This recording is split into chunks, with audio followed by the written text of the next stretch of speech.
مقدس اور بابرکت رشتوں میں دراڑیں ڈال دی۔ آج یہ سب کچھ ہے کہ نہیں؟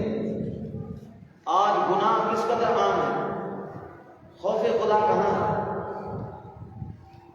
جس کے پاس تھوڑی دولت، تھوڑا سا پیسہ، کوئی ایک آدھی ٹوٹی پھوٹی کرسی آ گئی 5 سالوں کے لیے، وہ فرعون بن جاتا ہے۔ وہ نمرود، حامان اور شداد سے بڑا دیوس اور ظالم بن جاتا ہے۔ وہ عام الناس، خواہ عوام میں کوئی نیکوکار ہو، عبادت گزار ہو، کوئی کتنا ہی پرہیزگار کیوں نہ ہو، ان دیوسوں کی نظر میں یہ عام الناس کیڑے مکوڑوں اور اس چوپائے مار گدے گھوڑے سے زیادہ ان کے پاس اس عوام کی اہمیت پھر نہیں رہتی۔ پھر گناہوں کی کثرت اور شراب خوری کی کثرت اور زنا کاری کی کثرت اور دنیا کی فراوانی خوف خدا اس کے اندر سے نکال دور پھینکتی ہے۔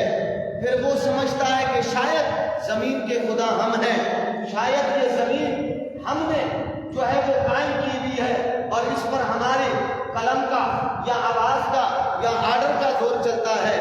وہ پھر شیطانی اور طاغوتی قوتوں میں چکر میں آ جاتے ہیں اور پھر کبھی وہ عوام الناس کے اوپر مہنگائی کے بم گرا دیتے ہیں اور کبھی معاذ اللہ ثم معاذ اللہ ختم نبوت کے بل کو چھیڑ دیتے ہیں اور کبھی جناب عالی نبی پاک صلی اللہ علیہ وسلم کے گستاخوں، ملعونوں، مرتدوں کی پشت پناہی میں نظر آتے ہیں۔ اور اگر ان سے پوچھا جائے تو کہتے ہیں جناب عالی ہم تو ہیں ہی مسلمان، ہم تو ہیں ہی پاکستان کے جو ہے وہ آئین کے اوپر عمل کرنے والے۔ اللہ اکبر کبیرہ۔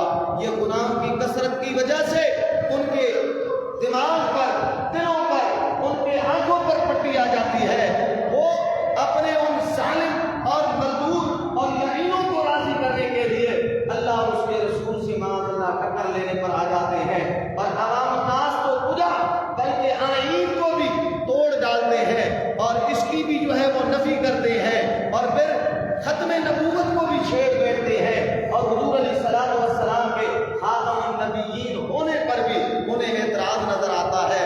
اور اگر کوئی کروڑوں میں، کوئی لاکھوں میں ایک بندہ آواز اٹھاتا ہے تو وہ اس سے بھی چڑ کھانا شروع کر دیتے ہیں۔ وجہ کیا ہے؟ اللہ کا خوف ان کے اندر نہیں ہے۔ یہی وجہ ہے کہ وہ آئین سے، قرآن اور حدیث سے، شریعت سے جو ہے وہ مذاق اور کھلواڑ کر بیٹھنا شروع کر دیتے ہیں۔ اس دور میں آپ دیکھیں، آج کے دور میں بالخصوص دیکھیں، مسلمانوں کو تتر بتر کر دیا گیا ہے۔ ہر ایک مسلمان ملک کے اندر افراتفری مچائی گئی ہے، فرقہ واریت کی صورت میں، سیاسی پارٹیوں کی صورت میں، نظریات کی صورت میں، اور دوسری جانب دیکھیں کفر و الحاد کو دیکھیں اور یہود و نصارہ کو دیکھیں کہ وہ یہ نہیں دیکھتے کہ کون سنی ہے، کون شیعہ ہے، کون اہل حدیث ہے، کون جناب عالی دیوبندی ہے، کون فلانا اور فلانا۔